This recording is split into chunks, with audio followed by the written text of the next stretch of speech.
Good afternoon, everyone. Hi, welcome to the American Enterprise Institute.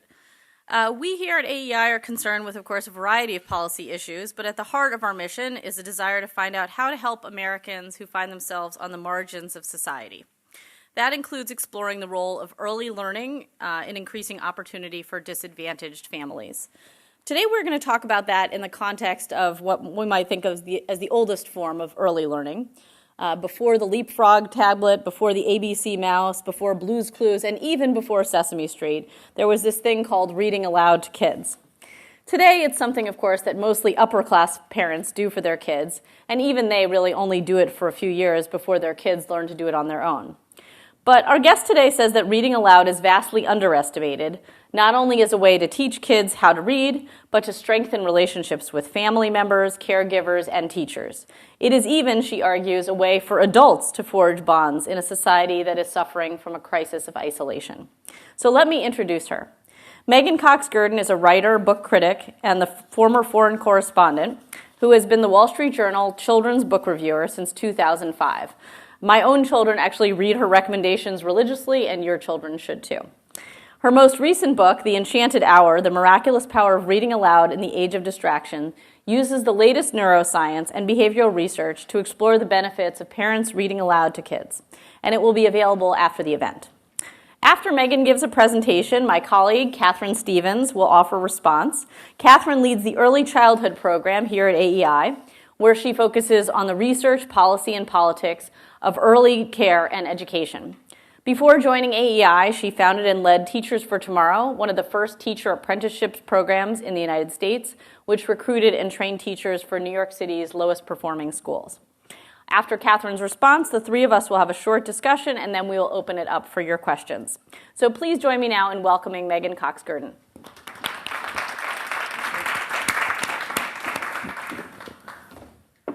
Thank you so much. Is everyone sitting comfortably? Okay, because we're going to read a little story. Bear with me here as I go through some technical difficulties.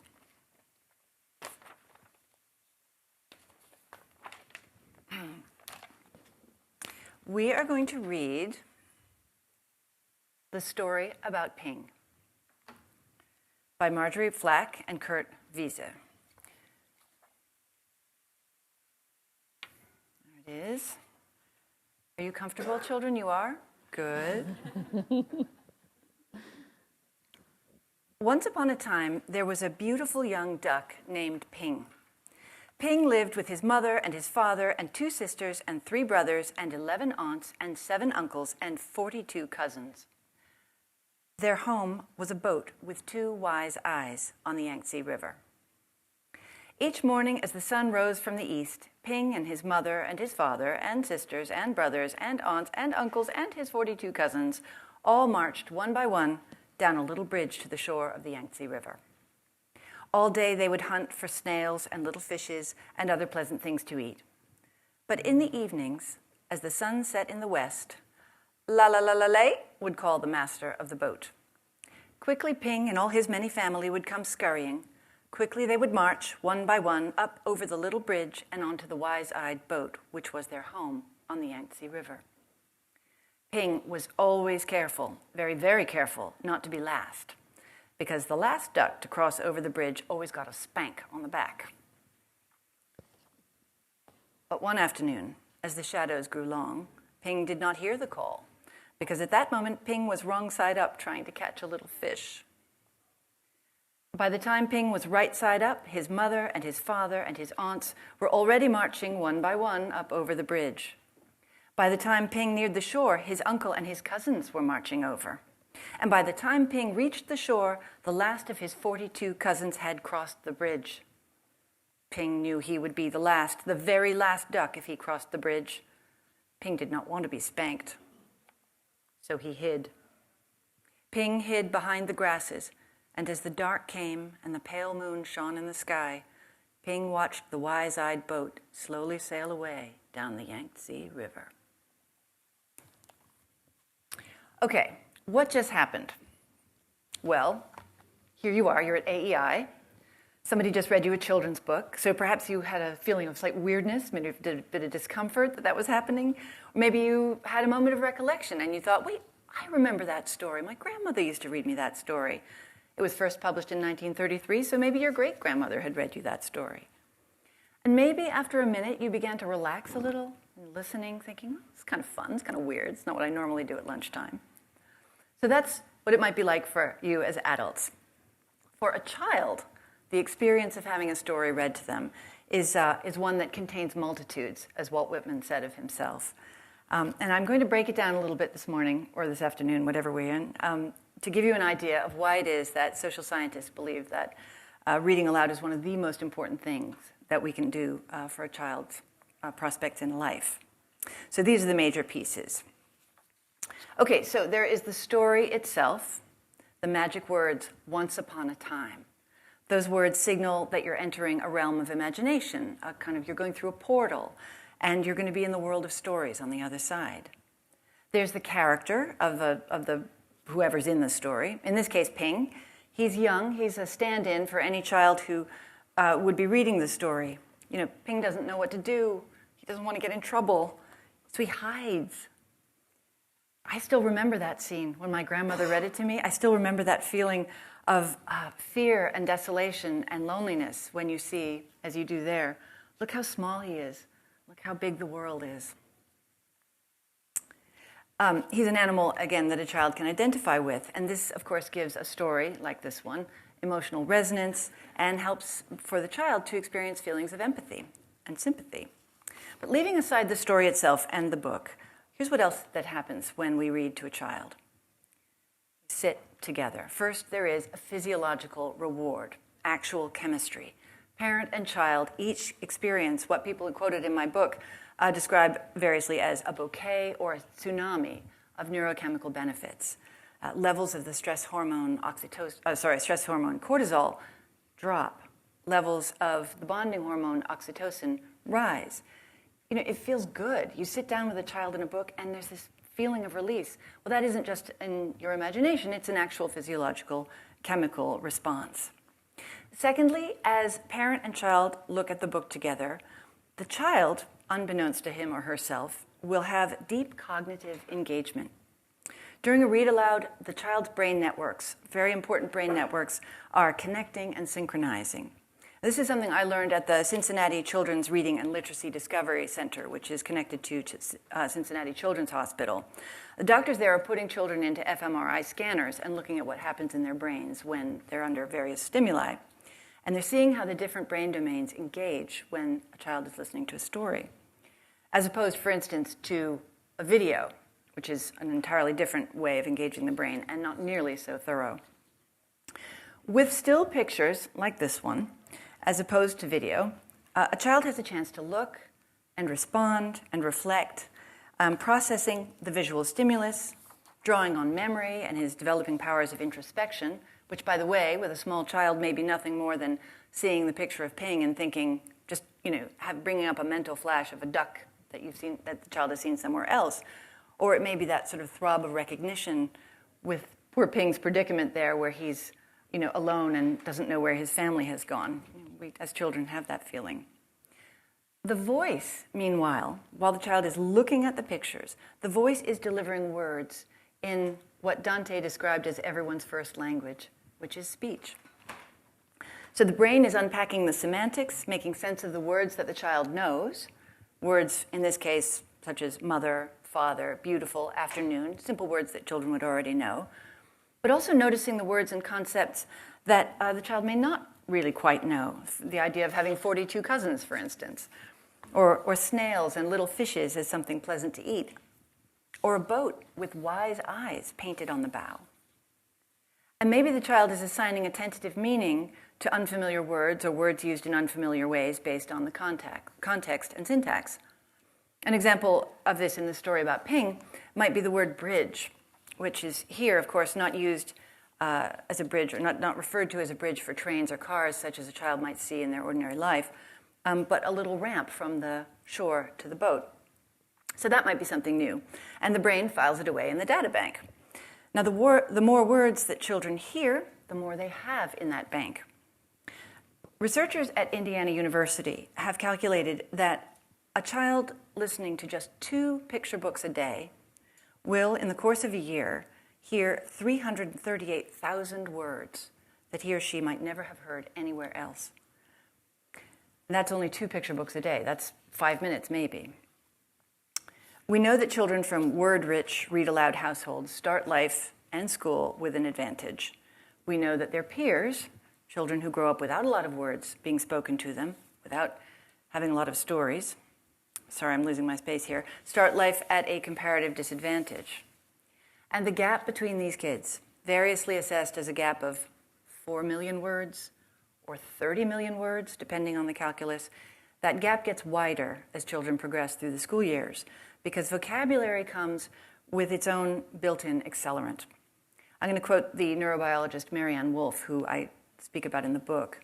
She writes, "For word-rich children, old words become automatic, and new words come flying in, both from the child's sheer exposure to them and from his or her figuring out how to derive the meanings and functions of new words from new contexts. And grammar, too, of course, that comes when we read with children. They pick up the rules of the road as they go. They just absorb it. And all this is happening in the context of a story, remember. So there's a warm emotional connection with the parent, and probably a feeling of warmth and connection and identification with the character in the book, especially if it's something like Ping. And then there is something else that makes reading aloud incredibly useful for children, and at this point in time, in some ways seems almost the most relevant. And that is when we read aloud with children, we help them inculcate a long attention span. That is a vanishing capacity in all of us. It's been estimated that, amongst us as adults, that our average attention span has dropped from 12 seconds at the beginning of the millennium to 8 seconds now. Maybe, actually, that study was from a couple of years ago, so it's probably 6 seconds now. But, we're all being habituated, right, to jumping around and thinking a million things at the same time, checking our phones, being aware of it even when we're not on it. So it's very difficult for us as adults to maintain sustained attention and concentration on things.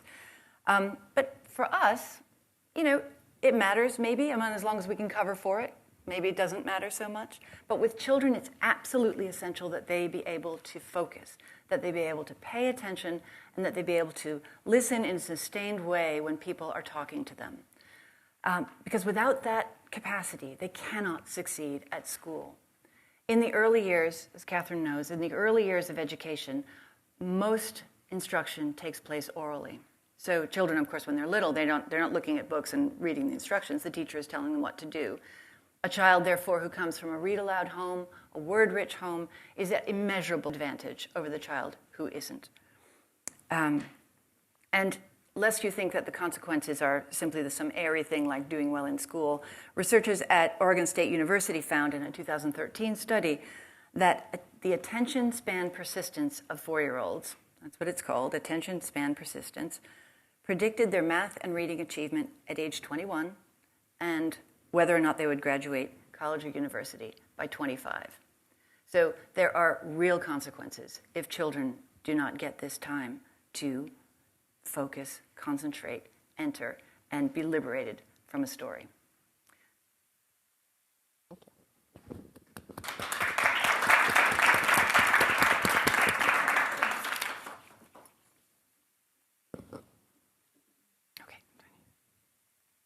This is so space age, by the way. I feel like, ooh. There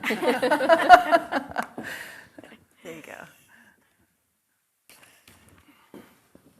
Yeah, go ahead.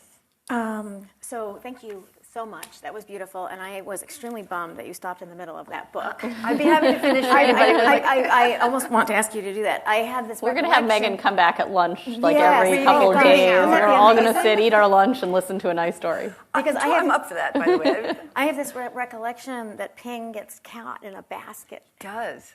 And that is probably one of my early memories from childhood, is just that, the light shining through the wicker of the basket. and poor terrified. That was a very terrifying moment. There's a lot of pathos in this book. Yeah, I don't know how many of you here and online remember that that image. So in any case, I read your book over the last couple days, and I want to begin by encouraging all of you to get this book and read it. It is a beautifully written book. I mean, you are just a beautiful writer. And I also want to say that it's sort of framed as a book about reading aloud, but what it actually is exceptionally good science writing. I mean, it's really it may be the best book I've read about the science of early development in a painless. It's a painless. I mean, there's a lot of really valuable knowledge, lots and lots and lots of reports on experiments that have been done, but just woven in the most beautiful way. Thank you so much. So in any case, it was an absolute pleasure to read. And so I'm really looking forward to the conversation. I guess there were kind of two things that I wanted to say. One, building on what you've been talking about here, and then the other, something that you've talked about quite a lot in the book. The first is that this, and the research that Meghan presents in the book is just is really the cutting edge research that's underscoring how absolutely crucial the early brain development in the first 3 years of life is as the foundation for skill accumulation from that point forward.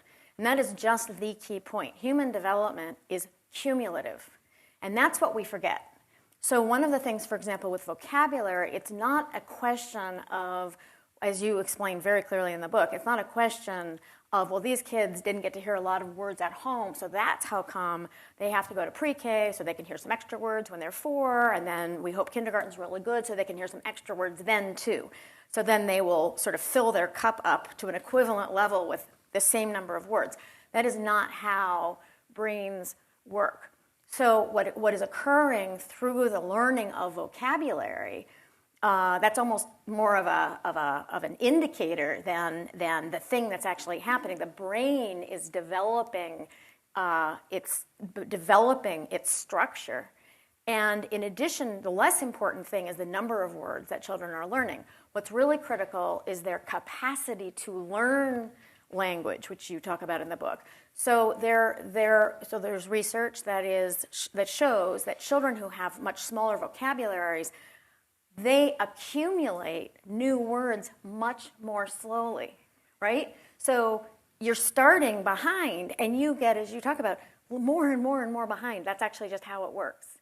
So that's one absolutely crucial part of what you've addressed today and in the book. The other one is this question of the focus and the attention, because it is the case that whether you know lots of words or a few words, you can talk really well or you can't talk that well, almost everyone, with rare exceptions, can talk, because spoken language we're essentially hardwired for spoken language. We are not hardwired for written language. Written language, anyone who has tried to learn Japanese or Chinese or Russian knows there's absolutely nothing intuitive about some squiggles on a piece of paper. I know adults who have spent a number of years in Japan or in China who are virtually fluent in the spoken language and cannot read a word, because the written language it's a code. It's marks on a piece of paper that is a code that has to be memorized, that is hard to do. So the focus that you're talking about, that the research that you have had it shown in your own life with your own kids and other people's kids, and then the science research on this, that this process of reading aloud, it is almost like a magic pill, and it's this process of reading aloud develops children's ability to focus. They cannot learn to read and write in school, in addition to a bunch of other things, if they don't have that capacity. And if you talk to kindergarten teachers today, what they will tell you is that they are seeing off-the-chart numbers of children who are essentially incapable of sitting down and focusing for more than a minute or two. And people have a lot of different explanations for this, but the one that is most compelling to me, that the kindergarten teachers are focusing on, something I'm hoping we can talk about as well, which is the prevalence of screens in family life. And there's sort of two levels of that. The first is the one we talk quite a lot about, that we're giving these screens to young children. There's another piece of the picture which is at least as important, and maybe even more so, which is the screen use of the adults. So adults, parents, family members are on screens in child care centers. People are on screens instead of interacting with children. And humans are hardwired to develop and learn in the context of human interactions. So we're essentially freezing their ability to develop when we are not engaging with them. So I think I'll stop there and look forward to discussing. Thank you both. So that's a great segue. I really do want to sort of get into this question of what are kids doing with their time instead of the reading aloud? Why does it seem to you that we are doing less of that now, and what is filling their time instead? Well, the answer to the second question, I guess we all know, right? It's screens, right? They're on. I mean, choose your estimate. It's between 9 and 11 hours for some teenagers now. They're spending every day on screens, one way or another. Younger children, obviously, a little bit less, but just huge amounts of time. So, as far as the number of people who read aloud to their children, I mean, there has been this, huge philanthropic effort going for a long time in this country. The numbers are ticking up slowly. It's still roughly, I think it's somewhere in the realm of 60-40. So 60% of very small children do have a story read to them once in a while. Some of them, of course, quite diligently and often. That's 40% who are not getting anything. And so while it's slowly ticking up in this country, at the same time there's a drop-off. About age of 5 and 6, people tend to stop reading to their children. Why do you think that is? So as you said, you could get another 330,000 words to kids if you read 2 picture books a day, which you're right, is 5 minutes, 10 minutes maybe. What do you think is the obstacle there to getting parents to do this? Are they not aware of what the research says? Is it just too much trouble, or what's going on there? I'm not sure exactly. It's difficult, of course, to generalize because we all have our different motivations. But I would say that one of the things is that a lot of parents think that it's sufficient to read. Those who get the idea, right? They think that reading aloud is important. Maybe they don't know why, but it's just a good practice. Once a child is old enough to read for themselves, or his or herself, parents feel that their role is finished with that. They don't need to keep doing it. Also, let's be honest, if children have access to screens, that's pretty much what they want, right? They don't want to go outside. They don't want to have play dates. They don't want to do anything with a parent. They don't want to cook something. They want to be on their screens because these machines are so ensorceling. So there also has to be a willingness to separate. At some point in our day, we all have to put the thing down.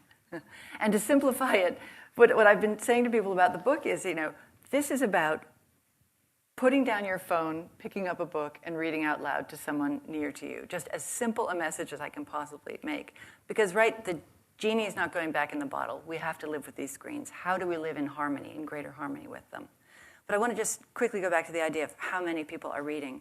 In the UK, actually, which has had a more robust culture of family reading aloud than we, the number is actually dropping now.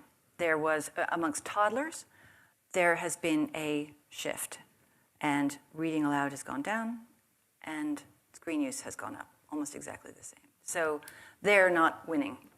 Right. Can I make a comment on that?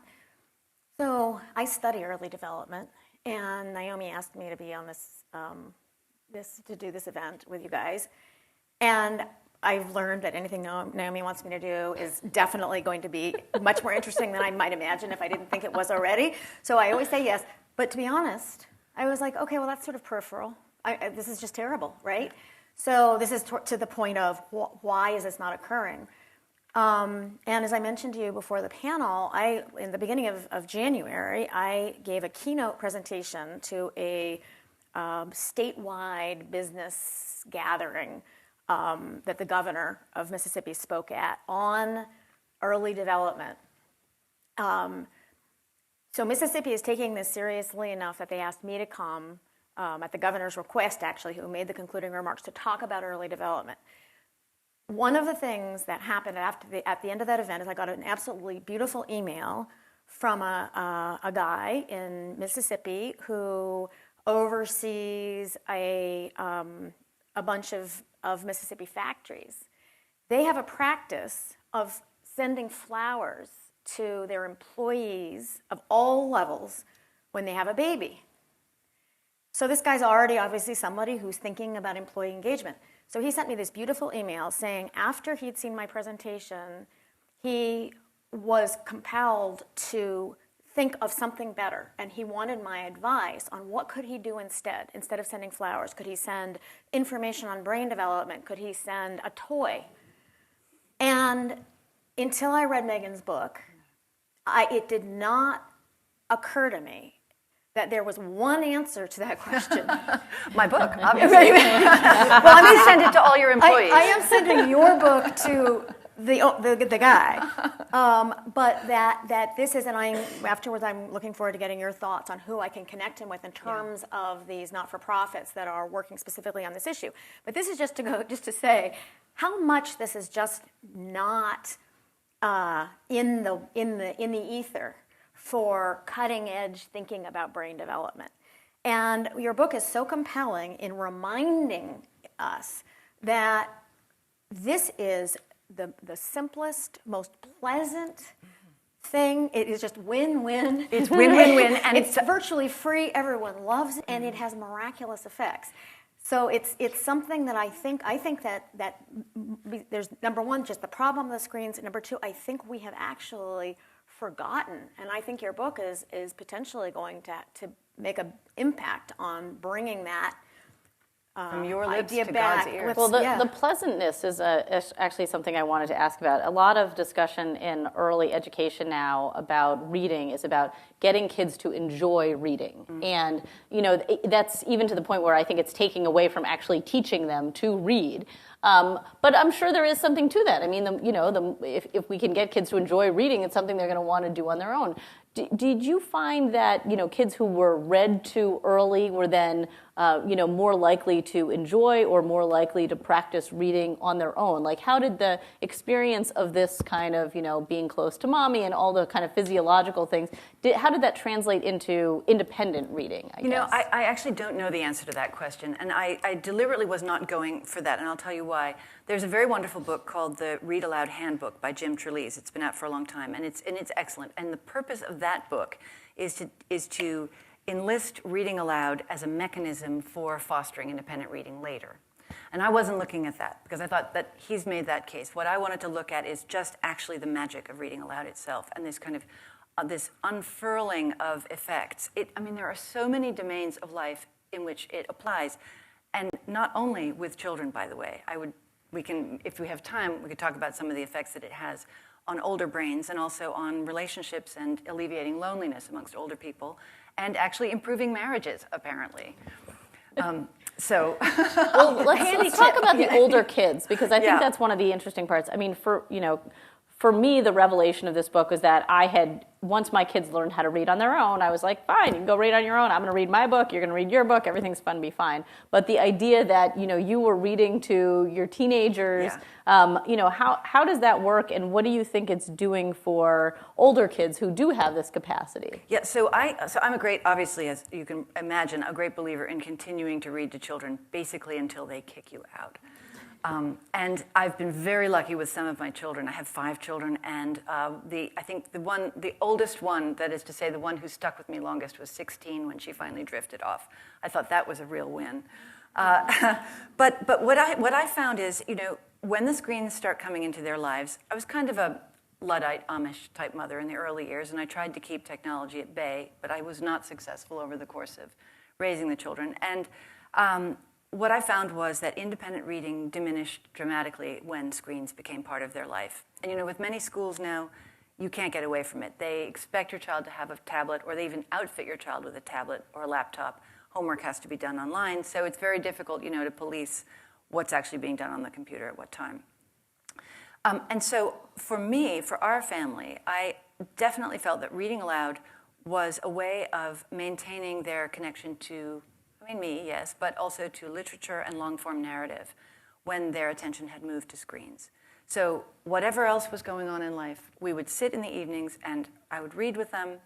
And, it was, sorry, I don't mean to get diverted from this, but it was like, choose your metaphor. It was like a bridge, right? We could meet above the turbulent waters of ordinary life. We could meet above the awkwardness of adolescence, the choppiness of toddlerhood, whatever. But reading aloud is this kind of bridge where you have this time of encounter with beautifully written words. And I felt that sort of tided them over, And then as I've observed with my adult children, they are reading again. So I think that maybe for a lot of kids it goes into desuetude and comes out again the other side. But that's very much an anecdotal response. It's not. I was going to ask you to sort of get a little bit more into the. You talked about some of the fMRI scans, but particularly you at one point sort of compare what happens in the scans with kids who are read to with no pictures, kids who are read to with pictures, kids who are looking at screens. If you can describe a little bit of what you saw. Yeah, absolutely. So this is the research that's being done in Cincinnati. The principal investigator is a wonderful man named John Hutton. Based on the results that they had, they basically had a cohort of children and they put them through the scanner, one by one, and looked at how their brains responded. And again, these were 3 to 5-year-olds, I believe, maybe around 4. So brains still developing, still very kind of supple. They observed what happened to the children's brains when they were listening to a story simply being read to them through the headphones with nothing in they put me through the scanner, by the way, so I know what this experience is like. You lie there like this, and you look up and you have headphones on, and it's all very strange and artificial, but you can see a lot, I guess. So first thing was, what happens in the child's brain when there's just a story being told to them? Secondly, what happens in a child's brain when they're watching a video? Obviously, hearing a story and seeing images moving around. And then the third is what happens when they have what basically approximates the read aloud experience. So seeing still pictures, as you did, right, and listening to someone read. What they discovered was, and they've given it a wonderful fairy tale name, they call it the Goldilocks effect. So Goldilocks goes into the house of the 3 bears and she picks up the first bowl of porridge. That's listening to a story by itself. Too cold. Not that much is going on in the brain. I mean, something, but not a lot. She picks up the next bowl of porridge. Video. Too hot. It's just too much. It's lots happening, but there's no opportunity for the brain to kind of, or that is to say for these deeper capacities of reflection, introspection, memory, any of that stuff. It's just all happening too fast for any of that to happen. She goes to the third bowl of porridge. Just right. The third bowl of porridge is the read aloud. As I was saying in my presentation, with the read aloud, there's time to look at the pictures. There's time to bounce back some of the words, the images. All of the different brain domains come to bear. They synchronize, they interact. And this, of course, this activity in the brain is, as you know, very, very important in the developing years because it's essentially creating the architecture for later thought and reasoning. And what you had described in your book is that in the fMRIs, that with the video, that these critical developmental areas, these critical cognitive areas were just, like, as you said, flatlined. Right, as Dr. Hutton said, yeah. It's like literally the lights are on and nobody's home. With the video, watching the video. Watching video. Right, because I think that to me was, that is not research I had seen. And it's not like it was a little bit less, or it's, if you're listening to somebody read the story about Ping, everything's lighting up, and then there's a video about Ping, and it's just lighting up less. That was not what happened. It was a fundamentally different function of the brain in those two experiences, and that to me is really powerful. And you can't, of course, in ordinary life, you don't see any of that, right? That's right. These things because the kid looks pretty interested. Yeah, I mean, so the baby can look very engaged, and there's no way for us as adults to know that those areas of the brain that are crucial for developing its capacities are actually like there's not anything going on in there. Yeah. There was this interesting book that came out in the late 70s called The Plug-in Drug by this woman named Marie Wynn, and she compared the state that kids were in when they were watching television to napping. And she said, the way you know that they're sort of in a different mental state is the same thing when you turn off the television as when you wake them up from the nap. It's like this half an hour of like crankiness and kind of getting out of that zone that they were in. And that really resonated with my experience, of, when you take away the iPad, like, it just, the kind of, I'm not ready for the world sets in the same way that when you get them up in the morning, that happens. And so that, I think what you were talking about, the picture of what was going on in the kid's brain, yeah, they look interested and they look like they're paying attention, but they're really in more of this trance-like state. Yeah, absolutely. And we all know that, right? The other day I was looking on Twitter. I was walking around my house, and I realized that I'd just been walking around the house like this, and I imagined myself as seen from space or a drone or something, that I was, like a terrier or something. But what is that, right? So the body snatchers have taken us over. Yeah.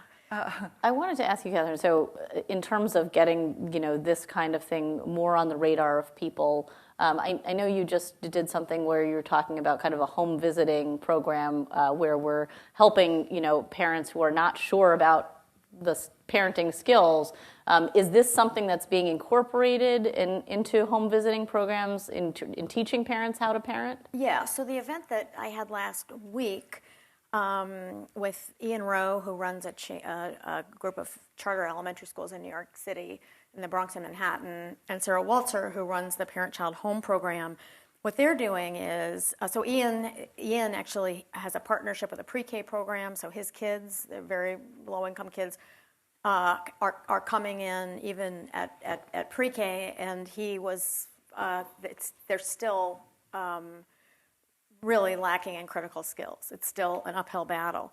So he described how it just struck him seeing mothers dropping their 4 or 5-year-old off at school with a baby in the stroller. And he started to think, how can we get to that baby so that we improve our school performance, right? So they started this partnership with the Parent Home Child Program, which is doing, in fact, exactly this. It's really very aligned. I would love to connect you with them, actually. So what the Parent Home Child Home Program is doing is built, in fact, entirely around books and reading. So they start with children at the younger siblings of the public prep students in the charter school system. Those children get virtually automatic entry into the charter school. If your older sibling goes to the charter school, you'll go there. And in those neighborhoods, that's overwhelmingly what parents will choose to do. So, they start with the younger siblings when they're 18 months old. They're making 2 home visits a week with the parents, bringing a book every single time. Sometimes a book for the child, sometimes a book for the adult. They spend 1/2 hour for twice a week over 2 years, and 2.5 years. And now this is a partnership that's new this year. So they have no results for the project, but the Parent-Child Home Program has been around for about 50 years, and they have really dramatic results because it's now this is kind of making more sense to me actually, because they are, by showing up 1/2 hour twice a week, underscoring the importance of this, providing the books. In the vast majority of these homes, there are literally no books. So, and people, they don't have enough money anyway, and it's not even if they're not in their heads that this is something that is absolutely critical, right? So, so they are instilling in parents the practice, the habit of doing this with their kids. They've seen great increases in literacy among the parents. That's actually, if I can jump in. So I have, there's a family that agreed to be my guinea pigs. Actually, I had a couple of families do it, and this family, their results were just so excellent that they're the last chapter. But they are a family around here, 2 parents, 3 children. They had big screen TV, a very screen-oriented family. They had always thought, we should really read aloud, but they never got around to it. And the eldest child was 10 at the time of the experiment that it began. And then there was, I think, a boy who was 5 or 6, somewhere like that, and then a little one called the baby, who was maybe 18 months old, tough little guy. And I did a 3-month experiment with them, basically. They agreed to accept from me a pile of books. And at the beginning of the summer, I dropped them all off, and they promised that they would do their best to try and read a little bit every day. Not necessarily an hour, an enchanted hour, although that's well worth doing if you can manage it. But they agreed to just make this like a non-negotiable in their family life.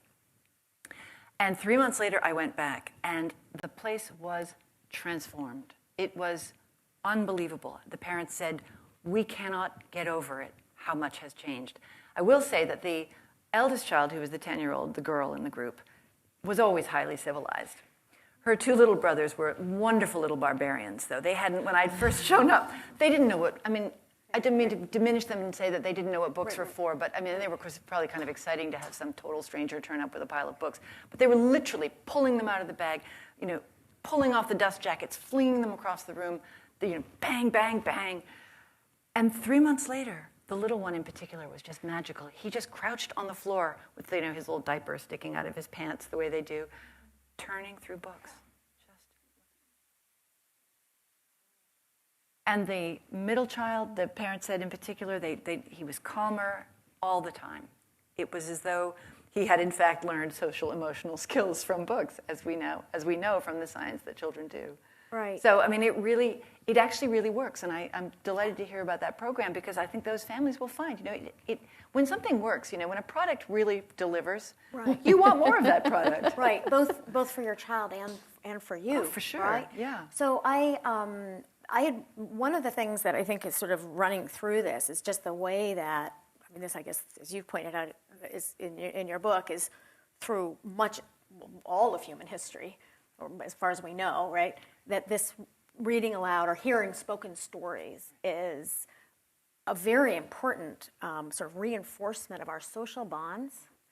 You're talking even with teenagers, right? Right. And that is something, and this is almost becoming a cliche to say, even as it gets worse all the time, right? That our social bonds are fraying to a point that is frightening.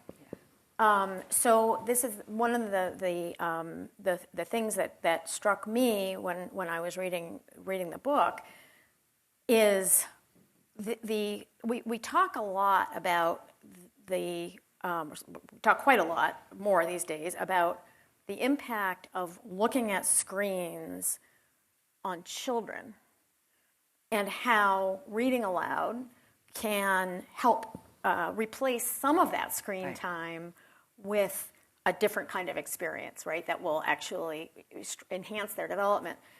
However, there's reason to believe that the most dangerous thing for children's development is not their use of screens, it is their parents' use of screens.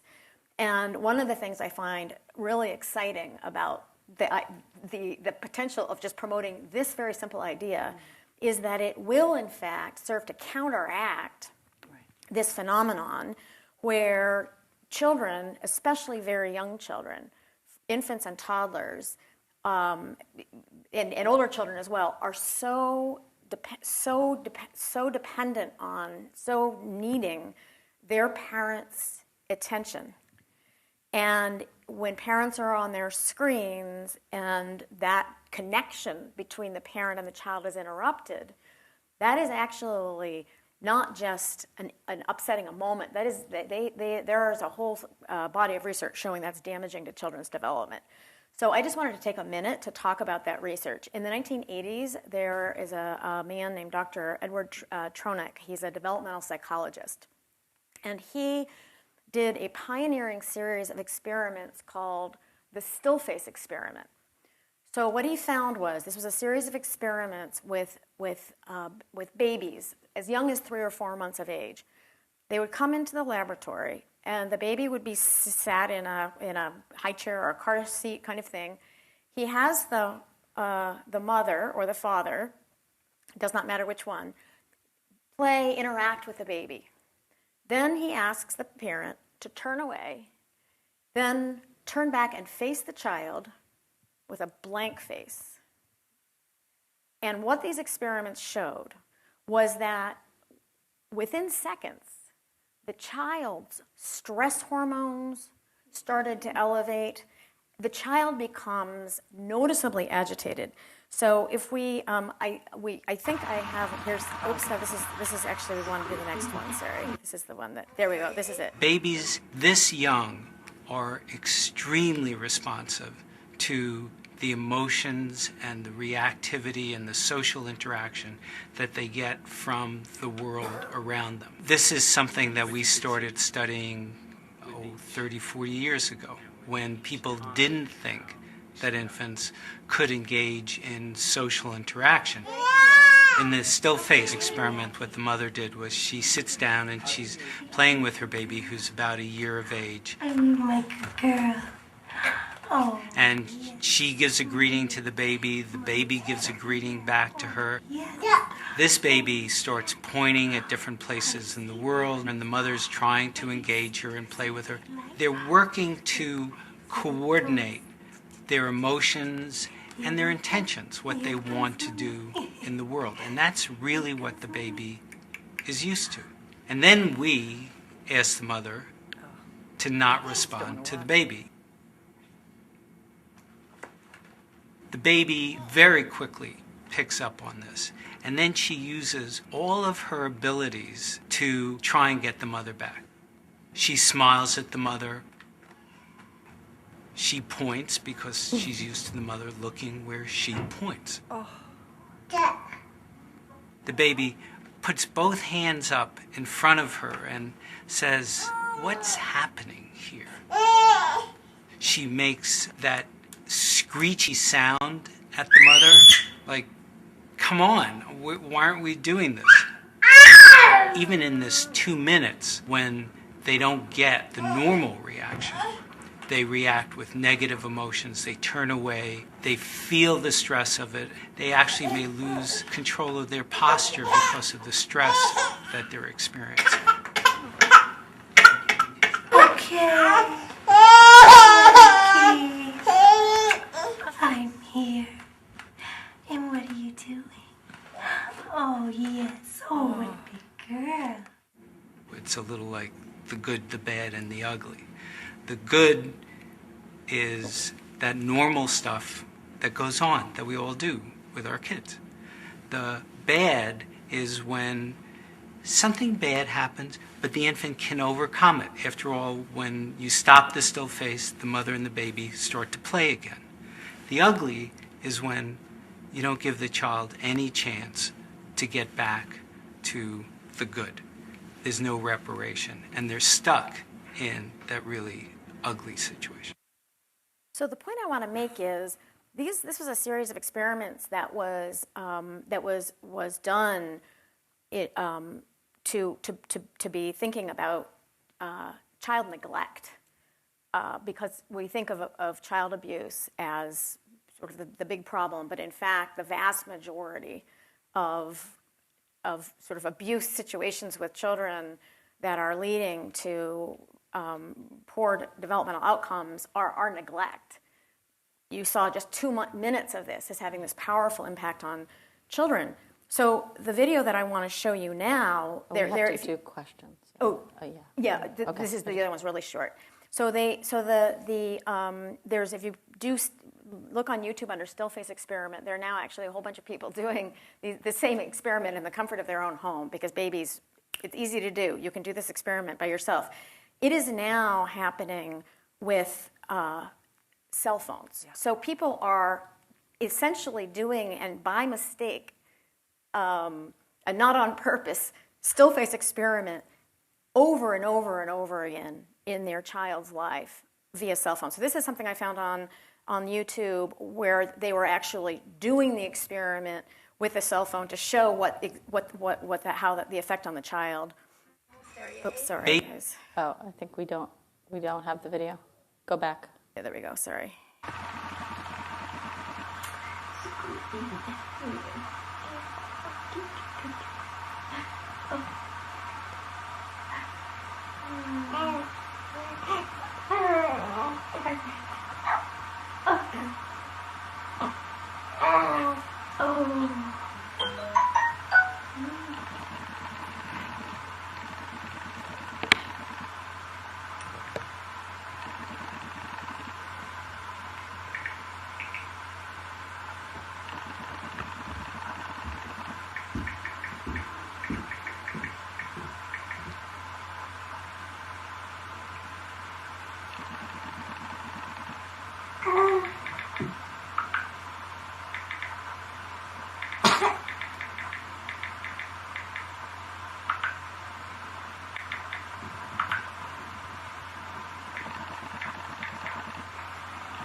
So that gives you the idea. And I think that what was so powerful for me about the reading aloud concept is it's such a concrete way for parents to implement and see the power and the And importance it's of their undivided connection. attention. Like you Undivided can't do attention. other things while you're reading aloud. You can't even put away the dishes. Like you cannot.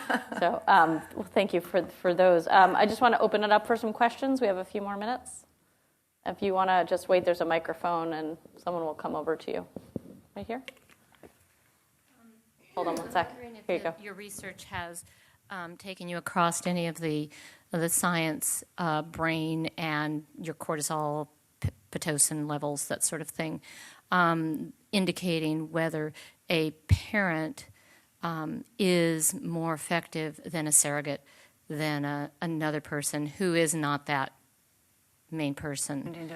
I don't know the answer to that. Okay. My suspicion is that that there would be a benefit. I mean, I'm speculating there, but children do benefit so much from attention, right? That you can imagine that it would be. But I shouldn't really speculate, I suppose. Maybe you know the answer? No, I mean, I think that bond between a child and a parent is so critical. But I also could imagine that for a young child, having that very young child, for having that experience with any adult would be enormously advantageous. Although that's a very interesting question. To what extent a child would respond differently to a parent in a read aloud situation and a different adult? I mean, the world is full of people who can remember and will tell you that one of the most arresting and memorable moments of their life was the time that a teacher, say, brought out a book and read it aloud to the whole class. And that's, in middle school, even in high school, that there is this astonishing kind of fugitive experience that takes place when we read aloud. There is a kind of communal effect. So I suspect that we would find, if it were studied, that people do derive benefits from it of a physiological. And one of the things you do talk about in the book is how the experience, for whatever deep hardwired reason, of hearing something read aloud is an antidote to what those babies were going through, right? In that it lowers cortisol levels. Just the experience. I mean, I felt my cortisol levels lowering when you were reading the story about Ping, which is why I wished you had continued, because now they're back up again. I'm happy to finish it later. Thank you. May I follow up with another question that's sort of along the same line in terms of a tablet, reading a book in a tablet form? So what I learned was that it is less advantageous to read from a tablet than it is to read from a book, for the reason that you probably instinctively would know, is that when you're reading on a tablet, you know that behind it is the internet, right? Just a button and you're out of that situation. Children also know what tablets do. And so it's far more difficult to enter fully into the moment when the internet is there. I mean, we know there's innumerable studies now that just the mere presence of a cell phone on a table between two people impedes their connection. There's some way in which it takes part of a portion of our mind and our attention, and it's diverted to all the possibilities that can unfold if all we do is, if it rings or if we touch it. Which is one of the reasons why, in order fully to have this, the benefits of the reading aloud experience, the technology really has to go off. So I'm sure there are people who have such superb self-control that they could read off a tablet, and there would be no dispersal of their full engagement. But it does seem to be that the tablets mitigate against that. Yes, right here.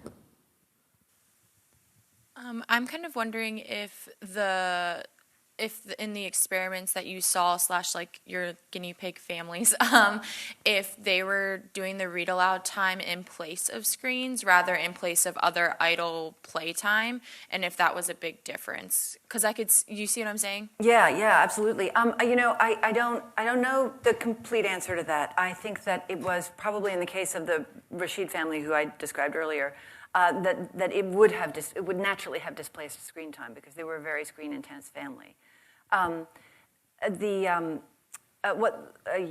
Anyway, that's that. I'm sorry, I lost my train. It went careening off the tracks there. It would be a really interesting thing to study, though. Not that hard to study. Yeah. And it would make a lot of sense, right? That you actually end up displacing it because it's something that's so pleasurable for people. It's like people are, it's not like going to the the gym, which is supposed to be pleasurable. It's Well- something that people will actually look forward to doing. Yeah, I mean, one of the things I try to say as often as possible, because, nobody likes to be nagged, nobody likes to be reprimanded, and nobody really has time for another to-do item on the list, right? We're all of us very busy. But the thing about reading aloud is that if you could just do it, 5 minutes, just like a poem at dinner time, let's say, one day, and then you do it again the next day.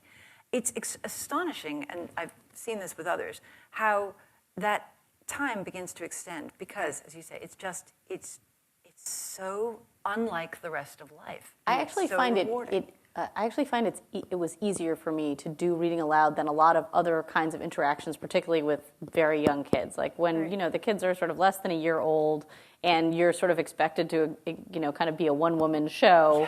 Yes. You're trying to play with toys and show them how to do things and, sing and do all these things, especially when you're by yourself.